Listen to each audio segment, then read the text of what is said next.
అసలు ఒక కంపెనీకి ఇన్ని షేర్లు ఉండాలని చెప్పి ఎవరు డిసైడ్ చేస్తారు? అండ్ షేర్స్‌ని క్రియేట్ చేసినవి తర్వాత ఎందుకు డిస్ట్రాయ్ చేస్తారో ఈ వీడియోలో తెలుసుకుందాం.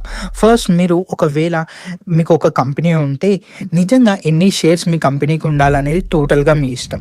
లిటరల్‌గా చెప్పాలంటే మీకు ఎన్ని షేర్స్ కావాలంటే అన్ని షేర్స్ పెట్టుకోవచ్చు. కానీ ఆ కంపెనీ యొక్క వాల్యుయేషన్ మాత్రం మెయిన్‌గా రెవెన్యూస్ మీద, ప్రాఫిట్స్, లాసెస్ అలాగే ఫ్యూచర్ గ్రోత్ పొటెన్షియల్ లాంటి ఫ్యాక్టర్స్ మీద ఇన్‌ఫ్లూయెన్స్ అయ్యి ఉంటుంది. సో ఇప్పుడు షేర్ ప్రైస్ అనేది మీ కంపెనీ యొక్క వాల్యుయేషన్‌కి డైరెక్ట్‌గా లింక్ అయింది. నెంబర్ ఆఫ్ షేర్స్ కాదు. షేర్ ప్రైస్ ఎన్ని నెంబర్ ఆఫ్ షేర్స్ ఉన్నాయి దానికి ఈజ్ ఈక్వల్ టు వాల్యుయేషన్ సింపుల్‌గా చెప్పాలి అనంటే. సో ఎగ్జాంపుల్‌గా తెలుసుకుంటే మీ కంపెనీ యొక్క వాల్యుయేషన్ 1 క్రోర్ అనుకోండి.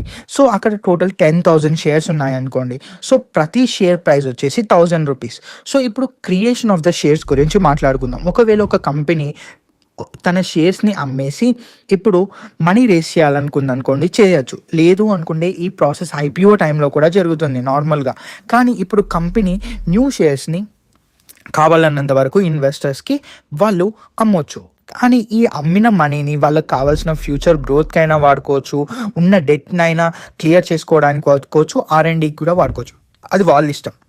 ఇక డిస్ట్రక్షన్ ఆఫ్ ద షేర్స్ ఎందుకు చేస్తారో మనం తెలుసుకుందాం.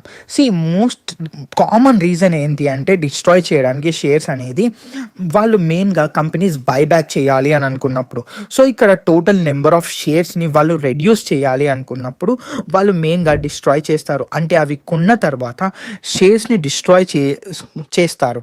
ఎందుకంటే ఇలా వాళ్ళకి ఎక్కువ కంట్రోల్ వస్తుంది అని చెప్పేసి.